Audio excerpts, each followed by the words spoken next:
السلام نے ارشاد فرمایا، حضرت انس رضی اللہ تعالی عنہ کی مرویات سے ہے، صحیح بخاری میں یہ حدیث موجود ہے کہ آقا کریم نے ارشاد فرمایا، ان احدکم اذا صلی ینادی ربہ، تم میں سے جب کوئی شخص نماز پڑھتا ہے تو وہ اپنے رب سے سرگوشیاں کر رہا ہوتا ہے۔ یہ اپنے رب سے ہم کلام ہونا۔ حضرت سہل بن عبداللہ تستری کسی جنگل میں رہتے تھے، کچھ لوگ انہیں ملنے گئے تو کسی نے پوچھا واپسی پہ کہ حضرت یہاں تنہائی میں دن اور راتیں کیسے کاٹتے ہو؟ تو حضرت سہل نے کہا، تمہیں کس نے کہا ہے میں تنہا رہتا ہوں؟ کہا کسی نے کیا کہنا تھا، ہم خود دیکھ رہے ہیں آپ تنہا ہیں۔ فرمایا تم نے غلط دیکھا، میرا جب اس سے باتیں کرنے کو جی چاہتا ہے تو میں نماز کے لیے کھڑا ہو جاتا ہوں، اور جب اس کی باتیں سننے کو جی چاہتا ہے تو قرآن کھول کے بیٹھ جاتا ہوں، کبھی اپنی سناتا رہتا ہوں کبھی اس کی سنتا رہتا ہوں۔ تمہیں کس نے کہا میں تنہا رہتا ہوں؟ میں تو دم دم اپنے رب کے ساتھ رہتا ہوں۔ تو جو نماز پڑھتا ہے وہ اپنے رب سے سرگوشیاں کرتا ہے، وہ اپنے رب سے بات کرتا ہے، اپنے رب سے ہم کلام ہوتا ہے۔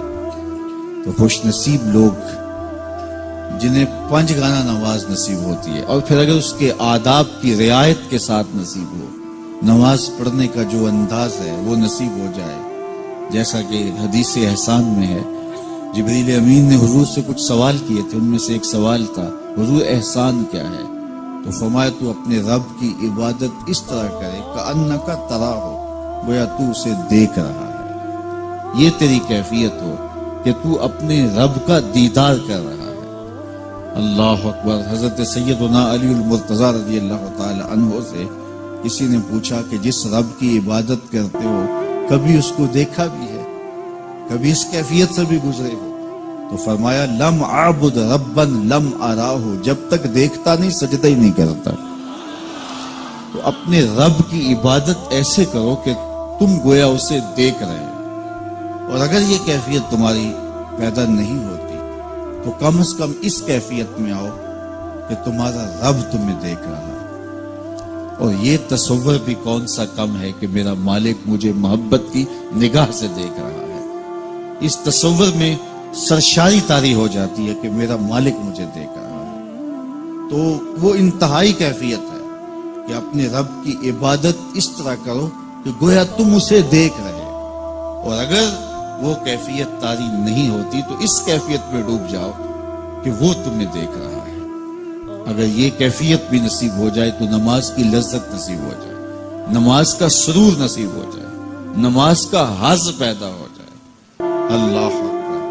لیکن ابتداً اگر کوئی ایسی کیفیت پیدا نہیں ہوتی تو پھر بھی نماز تو فرض ادا ہی کرنی ہے۔ محدث کچھوچوی علیہ رحمہ سے ایک مرید نے کہا، حضرت بڑا عجیب ماجرا ہے۔ فرمایا کیا ہوا؟ کہا نماز پڑھتا ہوں، حظ نہیں آتا، لطف نہیں آتا، مزہ نہیں آتا۔ تو آپ فرمانے لگے کہ بیٹے اس کے باوجود پڑھتے تو ہو نا؟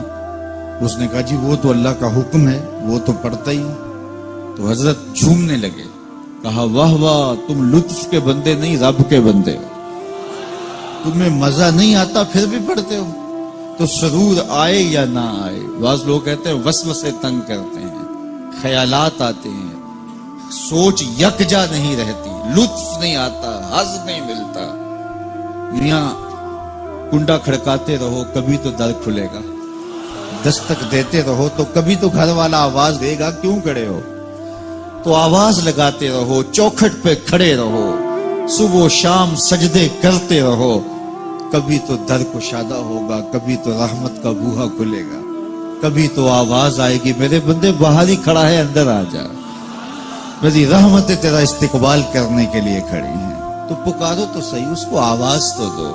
ہم تو مائل بکرم ہیں، کوئی سائل ہی نہیں، راہ دکھلائیں کسے راہ روے منزل ہی نہیں، کوئی آئے تو صحیح۔ تو اس کے حضور جھکنا سیکھو،